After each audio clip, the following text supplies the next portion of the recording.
Hello, everyone, and welcome to Entertainment Weekly's What to Watch, the show where EW staff help you solve your viewing dilemmas. But we already told you what to watch this year, so now let's review it instead. I am your host, Gerrad Hall, and wrapping up this nightmare before Christmas with me are staff writer Chancellor Agard, critic Dareen Franich, and senior writer Samantha Highfill. Hello, everyone. How are you? Hello. Hey. We almost made it, guys.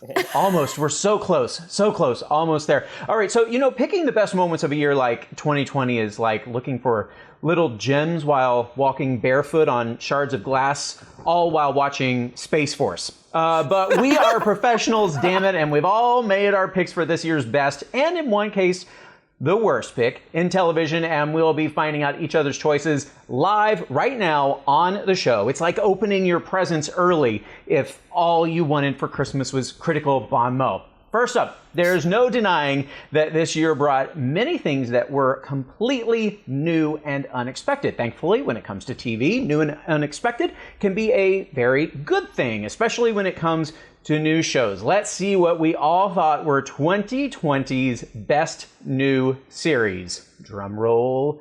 All right, here we go. Oh, wow, we have a couple repeats here. All right, Darren's pick is The Midnight Gospel. Sam chose Ted Lasso. Chance chose I May Destroy You, and I am with Sam on this one, Ted Lasso. I gotta say, Ted Lasso, though, it was actually a tough pick. There were a lot of good shows because I debated whether to choose Ted Lasso here or in another category, which we'll talk about later. But I think it's safe to say everybody who has seen that show loves it, yes? Yeah. Yeah. What about you two? Who didn't choose it? Yeah, it's exactly. represented in my picks somewhere along the way. Spoiler alert, all my picks going forward are going to be The Midnight Gospel, which is Netflix's awesome, trippy animated show. All right, so why should people check it out, though, if it's the best of the year? Well, one thing that I like about The Midnight Gospel, which is a totally indescribable, beautiful cartoon about life, the universe, and everything. It's from the creator of Adventure Time, a show that I really love, that also several 11-year-olds in the world love. This is definitely a grown-up show, a little bit like Richard Linklater's Waking Life, where it's about these long, interesting conversations happening while crazy things are also happening on screen. But just the most unique TV show I've seen in a long time. Netflix definitely practices the model of let's throw everything at the wall and see what sticks. And sometimes that's Space Force, but it also allows for pretty out there experimental television. And I hope that people do check out these 8 episodes because you'll definitely see all kinds of things you've never seen before. I will say, though, as the one person at EW who's not seen Ted Lasso yet, it's brought me so much joy hearing everyone say how much they enjoy it. Here's the thing about Ted Lasso. It would be in my top shows in any year because it's just so funny and so charming. But it absolutely benefits from being a 2020 show because it is a show about the world's biggest optimist. And what a wonderful thing to put out right now. Just watching Ted Lasso, life throws something at him. His marriage is on the rocks. And he just remains this guy who's just going to do it with a good attitude and find a way to succeed. And I think it's just 10 times more refreshing in 2020 than it would be any other year. Very good point. He makes me want to be a better person. All right, Chance, what is it about I May Destroy You, which was high on a lot of people's lists as well this year. Michaela Cole, who's getting so much praise for that show. This is a show that I really enjoyed watching on a week-to-week basis, just because the episodes were just so dense with so many interesting ideas, as people have called about consent, but also just navigating this world with technology, especially being someone whose job it is to be online and the sort of pressures that come with that. And I think every episode sort of benefited from a rewatch, from a rewind, because there's so much in there that Michaela Cole is just dealing with. And the finale is one of the best episodes of the entire freaking year.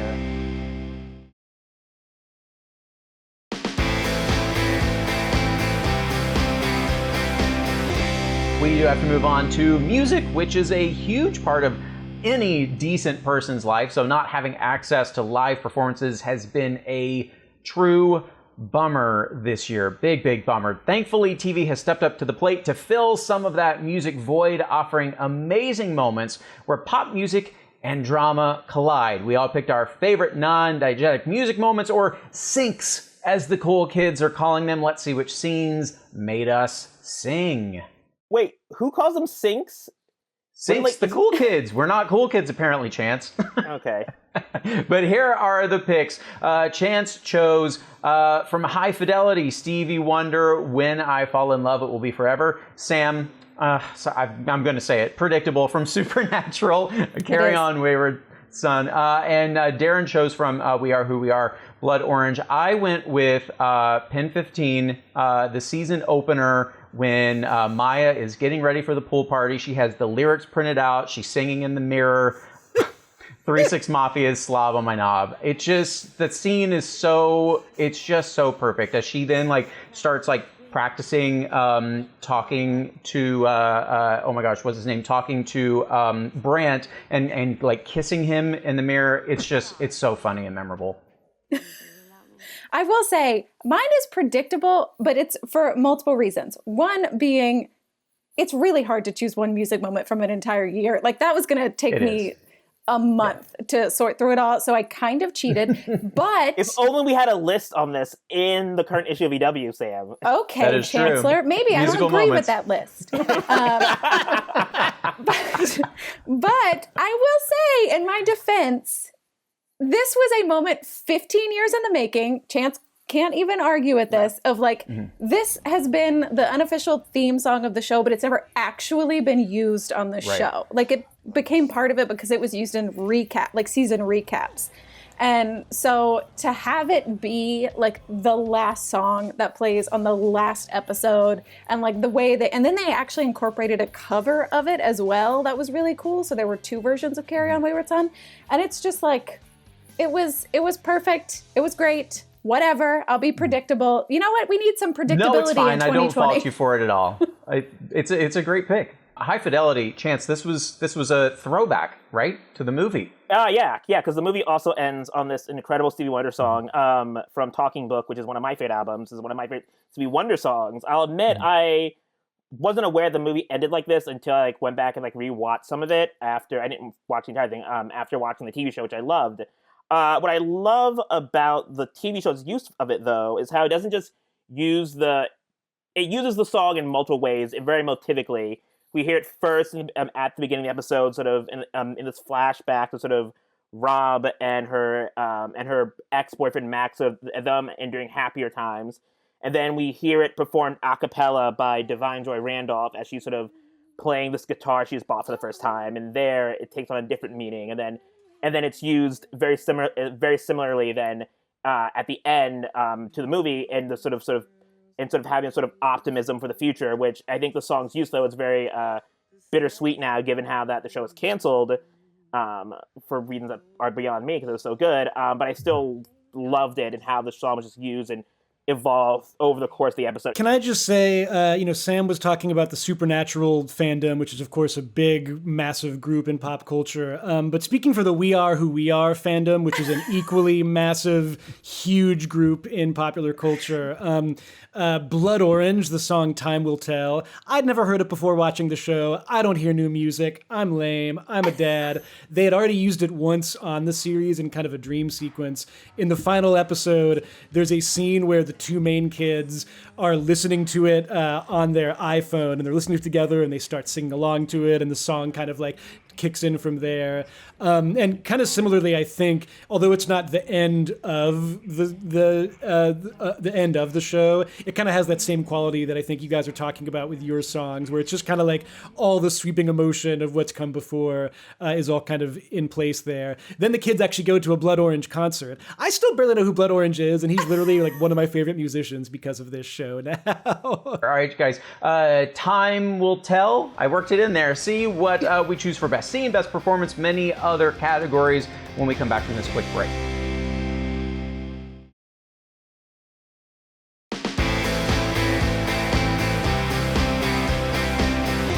Welcome back to our Best of 2020 here on What to Watch. TV is a medium that happens in moments, and while most shows become a blur of binging and moving on, certain scenes and moments get stuck in our heads and don't let go. No matter what show they came from, here are the scenes that made us sit up and pay attention. All right, Chance from The Boys. Oh, the Nazi fight. That's a good one. Sam from such a good show. Queen's Gambit, that final chess match. Darren went with a scene from Better Call Saul where Jimmy snaps at Howard, and I had to pick one that I can't stop thinking about. Been thinking about it all this year since I saw it. From Normal People, when Paul Mescal as Connell is addressing his depression in that therapy episode after his high school friend dies. It's just... It's just beautiful and tragic and very affecting. And Paul Mescal, I think, deserves all the awards for that. That's my pick. Sam, Queen's Gambit, another fantastic show this year. And that final episode, tell me about that one. Why it's your pick. I feel like Darren disagrees with this pick. I know, he's going to. That's what I'm waiting for. But I will say, I wanted to work in the Queen's Gambit somewhere because I just loved the arc of that season so much, and that's kind of why I went finale, because I felt like I walked away from that season just feeling so fulfilled. Like, it gave me everything I wanted out of that story, and it had been a while since I felt like a season of television did that. So yeah, I think the finale is just its best episode, but also this moment I loved a lot because I remember, you know, she's got her big chess match. She's going up against this like scary Russian who turns out to be lovely, which was another one of my favorite twists. Yeah. And they did a really wonderful thing in that scene where they had, you know, the Russian make a move that no one anticipated. And then it did really come down to her. So I felt like they just, I'm going to say it, made all the right moves. And just like, it was a great scene. It was a great finale. Yeah, I mean, I cheered when like he started to be able to visualize it on the ceiling again, because like I love that type of like psych mentalist beautiful mind stuff, like her mental palace. But totally, yeah. And Darren, you did not like that finale, right? It was a little too much ceiling chess for me, guys. Sorry to have to barge in here. But I will say, I have been wrong before. Case in point, the scene that I chose came from Better Call Saul, which is a show that in its first few years, I liked parts of it. There was stuff that I didn't like. This season, I think, proved once and for all that I have no clue what I'm talking about because it was one of the best seasons of television ever. And this scene specifically, it's the end of, this kind of incredible episode where Jimmy, played by Bob Odenkirk, kind of has this moment of snapping at this guy who's been his longtime rival, but is kind of reaching out to him now.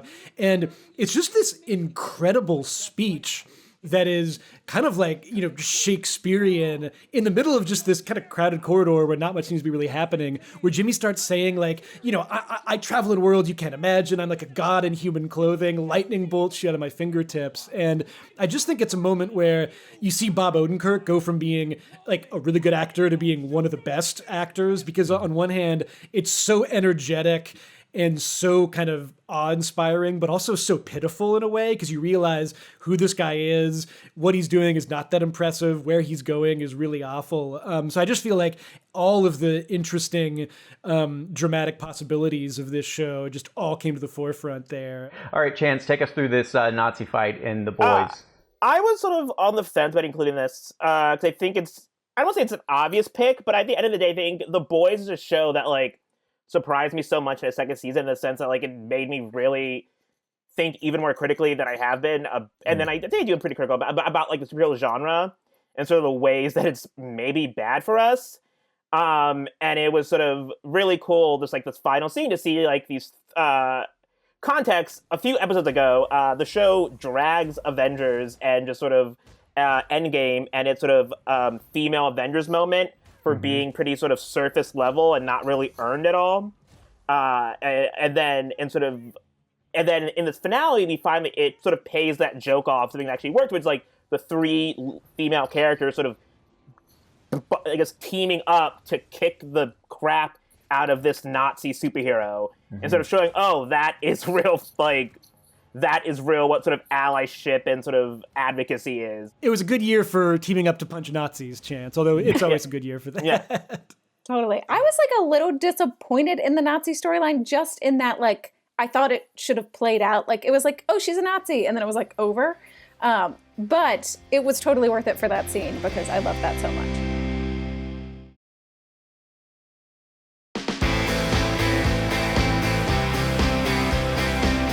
In the beginning beginning of quarantine, about 300 years ago, everyone was talking about the beauty of time. You can write a book now, they said. Finish a big project, they said. Shakespeare wrote King Lear during a plague, they said. Well, Shakespeare didn't have streaming services, baby. We all need something to watch while we waited for our sourdough starters to rise. So this category is dedicated to the new or old discoveries we made with that extra time. And here are our picks. All right, Chance. Caught up on Alias. All right, Sam dug into The West Wing. Dareen, yes, Dareen, The Real Housewives of Salt Lake City. I finally caught up on Pin 15, both the first and the second season. All right, Sam, I'm going to start with you here because The West Wing was one of our covers this year, the reunion, obviously an election year. I've seen a lot of people watch this one, both going back to rewatch it and watching it for the first time. So what were your impressions? So I'm actually still in it. I'm in season 4 right now, but I will say you have some good stuff to come then. I know. I'm loving it so much. My favorite thing I think about quarantine has been like, I watched Buffy for the first time, like getting to revisit kind of like, or not revisit because I didn't see it, visit old shows. Mm-hmm. And The West Wing has always been on my list. I mean, it's my dad's favorite show of all time, but I finally gave in just in time for it to like almost leave Netflix, but it's going to HBO Max. And I mean, you know, it's not anything new. Like Sorkin's dialogue is beautiful. The characters are just ridiculous. I'm in love with Bradley Whitford, which I never thought I would say, which says a lot about the character of Josh Lyman, that you can like stand next to Rob Lowe. And I'm like, Team Josh. Also love Sam. But yeah, it's just, you know, beautiful series, wonderful binge. I'm actually trying to slow down because I'm going through it too quickly at this point. Well, I'm going to say two sentences back to back. First sentence, I think Aaron Sorkin is a way overpraised hack. Second sentence, The Real Housewives of Salt Lake City is a pretty fun show, guys. Let me just get a call out here. I do owe this discovery to our very own Gerrad Hall, who told me this was a show worth checking out. As I mentioned earlier, I'm a parent, so this was actually a year of watching less TV than ever, at least in the months where childcare was really just kind of on me and my wife while working 2 full-time jobs. So it became really important to have fun shows at the end of the night to kind of look forward to after a busy day. And Bravo's been great, wonderful escapism through and through. But we usually would have not had time to fit another Bravo show into our schedule. Some slots opened up. Vanderpump Rules is not back yet. Gerrad told me to check out Salt Lake City. It's very entertaining. It's ludicrous. They're all ridiculous people. But as far as what Bravo does well, I think this has been a really fun getaway discovery. In seriousness, though, what's it like watching Alias now, Chance? That was such a big series back in the day. Really fun. Former EW staffer Kelly Connolly wrote this amazing piece about it 2 years ago about the Super Bowl episode. No, about this episode in the second season about the big twist. And it's fantastic. And so that one line was spoiled for me. And I was like, and so I finally found time to watch it. And the pilot is one of the best episodes of television I've ever seen. One of the best pilots ever. Season 1 is great. It's built to be binge because every episode ends on a cliffhanger, which is really cool. It's really weird just how half the problems in that show could be solved if they all kept their cell phones on them all the time.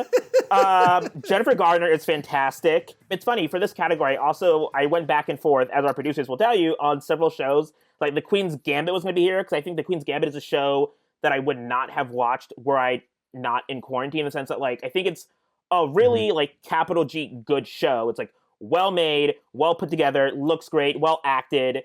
I don't think it's mind blowing, and I don't think I would have gone out and I would have watched it were I not looking for things to watch. All right, you guys, stay tuned, What to Watchers. We will be right back with more.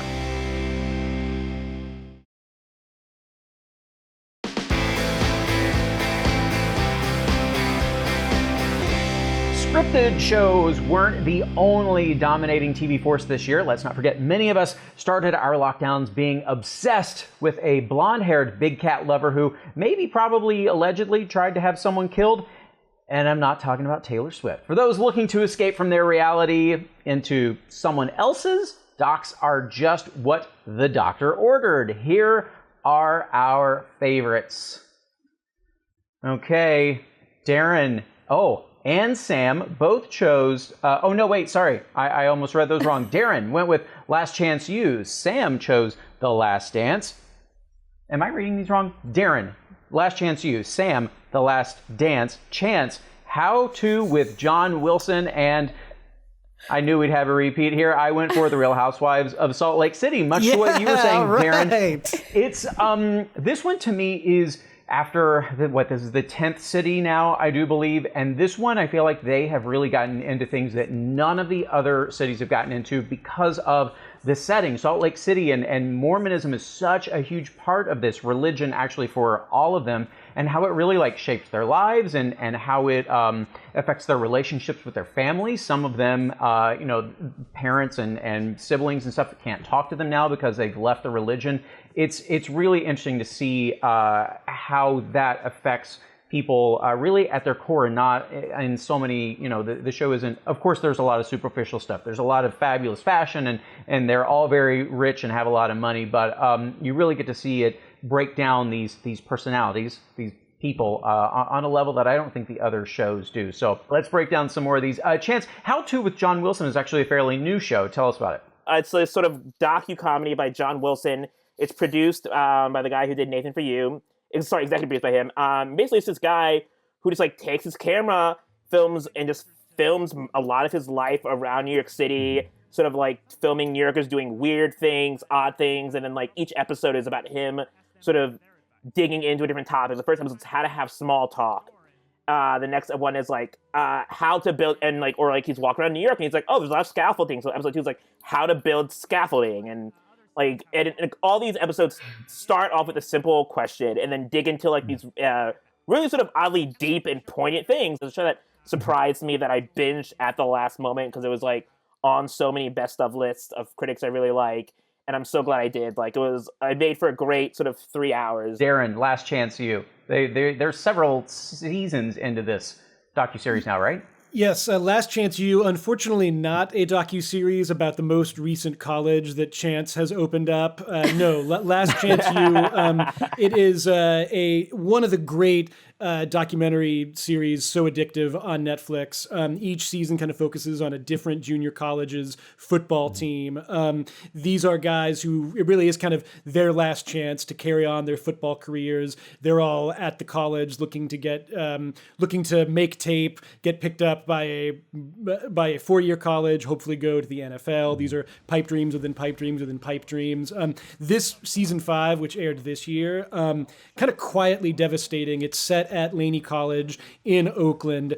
And one interesting thing about it is, compared to earlier seasons, the football itself is not necessarily the most interesting part of the season. Earlier seasons had teams that were aiming at championships or were kind of falling apart at the seams. Here, what I love so much was just how the creator, Greg Whiteley, who also worked on the show Cheer, and his kind of collaborators really just get into modern day Oakland and what it's like kind of living in the East Bay and in the Bay Area in this time of incredible economic difficulty for a lot of people, while you also have Silicon Valley just disrupting everything. And it's just kind of a beautiful examination of the life cycle of Oakland right now, of these kids who are trying so hard. A lot of them have to commute hours a day on a freeway just to get to the college to play football. One of them is essentially homeless for a lot of the season. So it's just totally moving television, this season especially, which is going to be its last football season before it shifts to covering basketball, just really showed how completely enthralling it can be. Well, speaking of Last Chance U, switching over to basketball, that's what Sam's pick is about, The Last Dance, which is also now on Netflix, originally aired on ESPN. Sam, are you like a big sports fan, or are you one of the many who like discovered this and are shocked at how much they loved it? No, I'm a big sports fan. I grew up, my brother was the world's biggest Michael Jordan fan when I was growing up. Like I had the Scottie Pippen shoe. Like you can find pictures of me as like a 3-year-old and like Pippins. Wow. It's pretty great. So I knew going into it that it was, listen, like half of the reason, or maybe more than half the reason that this show is so great is because Michael Jordan's Michael Jordan. Like, it's just like, you cannot script the type of story you're going to get out of it. Like, this is a guy who, like, it's not like there's a moment where he's like, if he challenges someone, he's probably going to beat them. Like, it's just like, it was such a wonderful watching it. You're just like, oh, nope, that guy just pissed him off. Like, here we go again. And it's like, yep, Jordan does what he does again. He's incredible. One of my favorite athletes of all time. So there was that element of it, but it was also just like the way it was put together. It's just like a really, really good docuseries.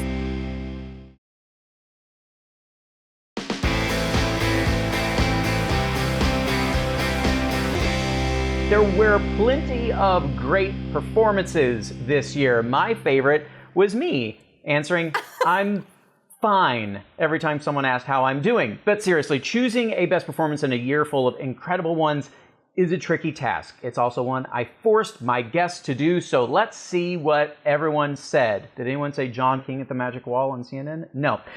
Chance chose Jason Sudeikis in Ted Lasso. Sam, The Boys is coming back around. She chose Anthony Starr. And Darren, a good one, Zoe Kazan in The Plot Against America. I chose someone we've talked about here before, or the show at least, Anya Taylor-Joy from The Queen's Gambit, who I don't think that show would have worked if her performance was not as good as it was. She was so alluring and like magnetic. She kind of like forced you to pay attention to every little thing that she did. Just a phenomenal performance. I think we'll see some awards attention for her. All right, Darren, Zoe Kazan, The Plot Against America. You've been talking about the show a lot, so why her? Yeah, well, everyone this year was really excited about comfort food, and The Plot Against America is a show about a fascist government slowly spiraling America into constant peril. So I understand why it wasn't necessarily and not a true story, by the way. It was not the most watched show of the year, but one of the reasons why I loved this kind of alternate history of 40s America so much was that Zoe Kazan, who's an actor who I've loved her for a really long time in a lot of different things. This felt like such a level up for her. She plays the mom of a family in New Jersey. The family they're Jewish American at a time when the incoming administration is sort of openly anti-Semitic. And, it's a heavy story. And I think one of the reasons why the show works so well is because just her power as the mom, as this parent who, alongside her husband is trying to keep her family safe in a time when, it's an impossibly terrible time for them and for everyone around them. And what can a normal person do? There's one scene in the finale of Plot Against America where Zoe Kazan's character is kind of on the phone with a boy who's halfway across the country, who doesn't know where his mom is. She's trying to calm him down. Well, meanwhile, like outside, there's literally gunshots on her street. And I just think that in that scene, you really see, for lack of a better word, like mom strength and kind of what a parent who doesn't have necessarily a whole lot of power can do to just kind of like keep things together to protect her family at a time when it's really hard to do that. Chance, what'd you love about Sudeikis so much as Ted Lasso? Ted Lasso, I think part of its charm for me is like, I don't think I would have made it through it were it not for James Sudeikis giving such an amazing performance that was warm, convinced. Because like, forget the fact, like, this is a show that's based off of like a commercial character, and like it works, and he sells it, and he makes Ted Lasso feel like a real person. Like, it's hard to imagine in 2020 someone being that optimistic, but I think James Sudeikis does a really good job of like grounding him enough where you understand where that optimism is coming from, and makes it believable and something you can really get behind. It doesn't feel like cheesy or make me feel bad for being such like a negative Nancy all the time. Like, I don't know, he struck this really great balance with it that made me invest in the show and like go along and finish binging it and then wanting to immediately rewatch it last week. So that's another one of those shows that I think wouldn't work were it not for the lead actor's performance. He and apparently he also writes a lot of like Ted's speeches himself. So like this character is very ingrained in him, and I think it shows in the final product. Sam, Anthony Starr, you love some Homelander? Listen, this is one where I kind of cheated too, because I'm also retroactively talking about season 1, which I realized was not out in 2020. But a lot of people discovered the show in its entirety. I feel like in 2020, and Anthony is like unbelievable. I think he's putting out one of the best performances on TV. Like the blend of being so charming and incredibly terrifying, like. I mean, he can switch it on a dime. It's incredible. And I don't think that show would work if he weren't kind of like the central hero / villain. Much more. But that's a lot of like, that's kind of the power of a lot of like real life serial killers. They were very charming people and lured people in, but they were so gross and horrible. And you're right, he does that so well. I think with a character like that, you run the risk of like the audience falling in love with him. And I think both the writing and Starr's performance, like, no matter how charming he is, or no matter or how like engrossing he is, he never lets you forget that Homelander is an objectively like terrible dude. Like, right. It's very clear that he never gets taken with the objectively extreme, out there, wild stuff that Kripke and the writers give him. To that extent, too, I think also very few actors could sell the scene of him masturbating over New York the way that he does, where it's both funny and also horrifying and makes sense, partly because of his performance and the point at which that character is when that happens. Yeah. Totally. Why was that not someone's best scene of the year? I can't imagine why. Oh, yeah. All right, you guys, we'll be back to conclude this year's very best and very worst.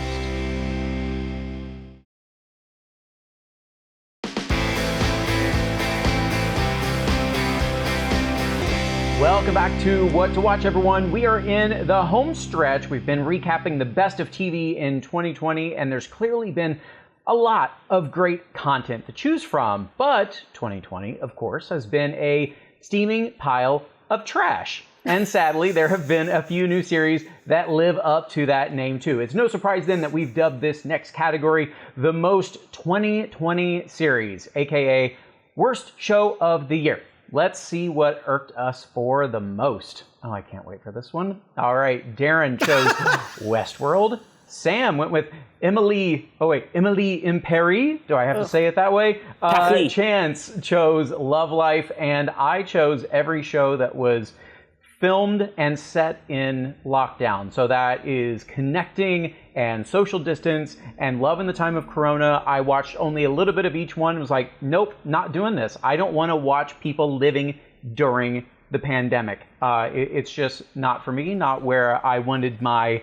I wanted some more positivity. You know what I mean, guys? Hence all of this Ted Lasso love. So there is such thing as too real, especially in 2020. There was only one good lockdown shot series, and that was What to Watch. Other than that, the rest were all very suspicious. That is so true. Yeah, I've heard a lot of good stuff about that one for sure. Emily in Paris, Sam, was one of those that, I mean, was it really bad, or were we just like, okay, fine, whatever? I mean, because I watched the whole thing, and I'm not really sure why I watched the whole thing. Right. So here's my clarification on this. I don't necessarily think it's absolutely the worst show, but it is the most 2020 in that it was a not very good show that a lot of people, including myself, devoured because it was 2020. And like, we needed, like you just said, we need the opposite of too real. That show is all ridiculous fluff. Like, I mean, and talk it's about someone fluff. traveling. I think the thought of like getting to actually go somewhere, there was something to that. Yes, the Paris of it all. Like, I'm literally so obsessed with like this croissant she eats at one point because it looks so good because it's like a real croissant. But yeah, it's not that it was bad. It was just very 2020 to me, and that we've talked about this a lot. And I know Kristen and Darren both chose their Blurst series, which is kind of this idea of like things that are the worst but are also kind of the best in a crazy year like 2020. And that to me was Emily in Paris. Any other year, I don't think I would have watched it. But I watched all of it. I kind of accidentally watched it twice. Not fully, but like a friend was watching it during a visit. And I was like, oh, am I doing this again? And I spent like much of the second time being like, yeah, this show's not great. But also, what a fun kind of binge to have right now. Yeah. I will say, though, Chance, Love Life, I actually very much so considered, because that is a show I tried to watch on a plane, which I feel like I'm trapped. Like I have to watch it. It's all I had downloaded. So you would think I could get through it.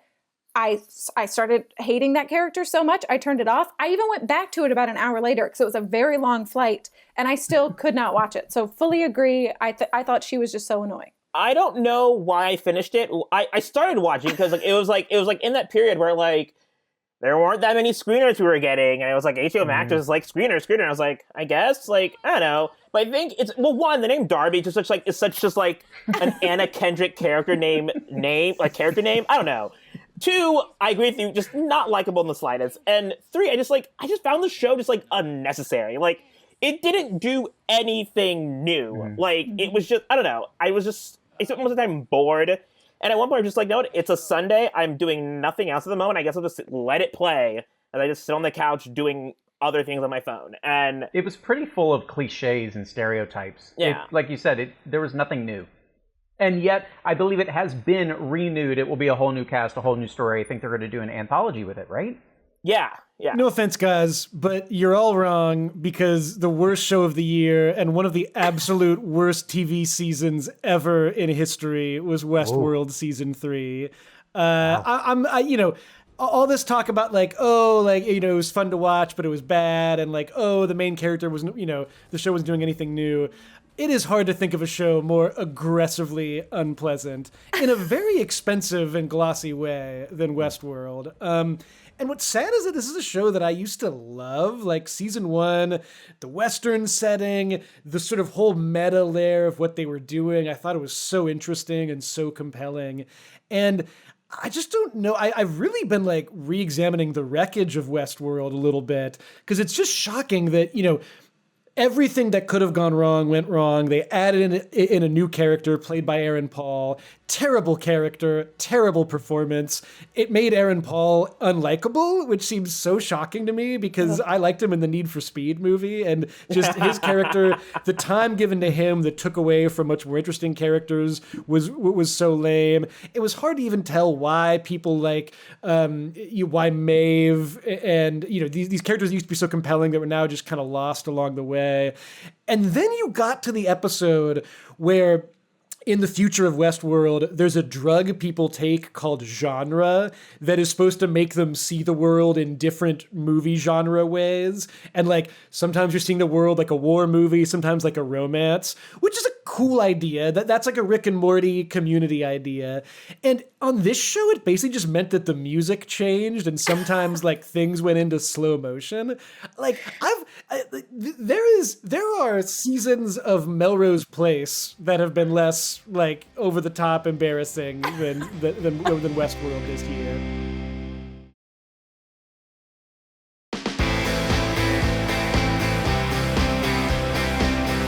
We're going to turn this conversation around into something pleasant, because, folks, we have made it to the best series of 2020. It just feels like the end of an era, so many memories, good riddance. That's what I say. So, finishing up this year of prestige TV, my guests and I have each selected the show that we have deemed our shining star of 2020. Drum roll, here we go. They are Dareen, Better Call Saul; Sam, Never Have I Ever; Chance, Legends of Tomorrow; and I chose The Queen's Gambit. I will say that Never Have I Ever and Ted Lasso and Queen's Gambit were the 3 that I was debating about for a lot of these categories. So, Sam, I really like that pick, Never Have I Ever. And we know stuff is to come in 2021, and that's about all I can or should say about that. But that's a great pick. And man, that show took a lot of people by surprise too, I think, in the way that kind of Ted Lasso did. Went into it with kind of no expectations, but it was so great. It's such a different type of show. It's just so creative, and I love the entire world so much. And it certainly had the Mindy Kaling touch. It has the Mindy Kaling touch. It has a hot dead dad, which that's the hot dad flashbacks were always enjoyable. Yeah. It has the beginnings of a love triangle. Oh my God, John McEnroe is so good. Andy Samberg comes in to narrate an episode. It feels like that show is firing on all cylinders. And I kind of, when I was looking at the year, I was like, oh no, remember what a joy this was, and what a wonderful show. And now I'm so excited that there's going to be a season 2, and that we get to revisit just this wonderful place.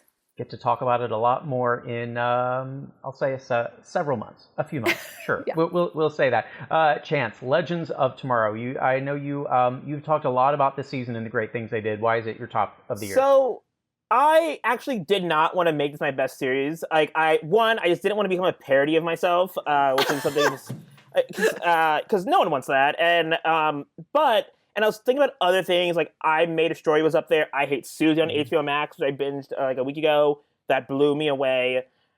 Even Harley Quinn, I was thinking about The Great. And I came back to Legends just because I think it's like the one show I just like wanted to talk about. I mean, the thing I liked about Legends, how like the show very rarely tries to adapt anything. Like it tried once, actually it did one semi-adaptation this season of a Constantine storyline for one episode, but it's all new stuff, just throwing new stuff at these characters and working. It really doesn't feel like a DC comic show when you watch it, and it's just really fun. I think all the actors gave phenomenal performances. The one episode which is on our best episodes list, the one where they're trapped on TV, is just a really great hour done on a CW budget, and the way that it's directed is fantastic. Tala Ash is great. There's a fight scene set to Cisco's Thong song in the finale. What more could you want? Dude, yeah, and it's just, I don't know, there's so many things I love about it, and it's like made me feel good the 2 times I watched it. I think it's just really one of TV's best shows. So. Even in the kind of greater CW universe of shows, this one just stands out so much as just kind of them, doing, fun meta things, doing like comedy bits, still kind of somehow coming back around to having characters who are really appealing and actors who are really kind of bringing their all. It's just such a unique series. So I'm here for the chance self-parody. Let's have more Legends of Tomorrow praise. But Darren, speaking of actors who are bringing their all, Better Call Saul. Well, sadly, what kind of dominated headlines this year with that show was that Bob Odenkirk and Ray Seahorn were not nominated for Emmys, but the show still outstanding and topped a lot of people's lists, including yours. Yeah, I mean, this was ultimately the show that myself and my fellow critic Kristen Baldwin, we both said it was our number one of the year, and it was kind of number one by a mile. Better Call Saul, to me, this season was kind of the greatest demonstration of that I can think of for the last several years, where you just had the character played by Ray Seahorn, Kim Wexler, Bob Odenkirk as Jimmy McGill becoming Saul Goodman. These are people that we've kind of followed very closely down what seemed at times like this gradual spiral into immorality. And this year, Ray Seahorn is playing a character who kind of seemed at the start of the show like the conscience of the show and someone who was not doing bad things. Obviously Jimmy McGill will become Saul Goodman, who was a horrible lawyer on Breaking Bad, and that was kind of part of the fun of it. And you have all the characters on Better Call Saul who are like attached to various cartels and drug dealing, and in the midst of all that, Kim Wexler was someone who was just trying to do the right thing and be a good lawyer. And the way that this season took her to the precipice and beyond of really getting into a much darker world was so moving and so haunting and so totally believable. And I just think it set such a high bar for pure thrills, too. This was also the season where Better Call Saul kind of did maybe one of the ultimate Breaking Bad episodes, where you just had these characters tramping across a desert, trying to, maybe going to die as people were chasing after them. So you kind of had so many thrills attached to it, while also being very moving and ultimately setting up what seems like a pretty incredible final season. And you have gone so far as to say that Better Call Saul is better than Breaking Bad, yes? I've said it, and I've said that with still one season left. So I don't know. Like, we'll see what happens next year. Like, what if next year is just them kind of like hanging out like at Los Pollos Hermanos for 13 episodes? Like, I don't know. I would be here for the season long like concept episode that's just the workplace sitcom at Pollos at Pollos Hermanos, if that's what happens. But it's like all the scenes are what you missed on Breaking Bad, Yes, the Rosencrantz and Guildenstern version of Breaking Bad. Yes, I'm willing to say, knowing nothing at all about the final season, this is definitely better than the show most people think is the best show ever. So make of that what you will, people who've not watched Better Call Saul. I love it. All right, you guys. Well, that is it, believe it or not, for our show covering 2020. But don't you worry, we will be back in 2021, because as long as there are shows worth viewing, we'll be here to tell you what to watch. Unless we get unrenewed because of the pandemic. Oh God, please, no, not more.